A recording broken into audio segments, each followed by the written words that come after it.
Quand les soldats eurent crucifié Jésus, ils prirent ses habits, ils en firent 4 parts, une pour chacun. Il restait la tunique. C'était une tunique sans couture, tissée toute une pièce, de haut en bas. Alors ils se dirent entre eux, ne la déchirons pas, tirons au sort celui qui l'aura. Ainsi s'accomplissait la parole de l'Écriture. Jean 19, 23-24. Voilà qu'on lui enlève ce qui lui reste de dignité.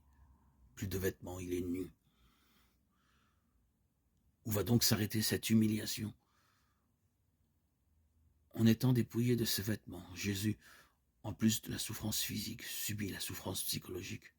Nu, sa pudeur est mise à mal. À te voir ainsi humilié, traité comme une bête, cela provoque en nous un malaise certain.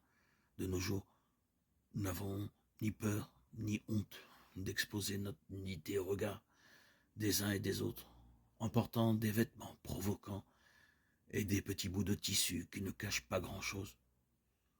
Le constat est effrayant. Nous ne respecterons plus notre corps, et encore moins celui de l'autre. Ta nudité, Seigneur, est pour nous un appel au dépouillement, non de nos vêtements extérieurs, mais de tous ces vêtements modernes, tels que Internet, la télévision, le portable, qui nous dépouillent de ton empreinte, de ton image et ressemblance inscrite en nous. Le résultat aujourd'hui est encore le même. Le temple de Dieu que nous sommes est de nouveau souillé. Nous avons perdu le vêtement de notre baptême, de la lumière pour endosser celui des ténèbres. Seigneur, donne-nous de rejeter les activités des ténèbres pour endosser celles de la lumière. Fortifie nos vies, nos familles dans cette lutte contre le mal moderne, de plus en plus subtil en nous, afin qu'ils puissent se séparer de tout ce qui les encombre, tout ce qui n'est pas Dieu, pour les attacher au seul vrai Dieu.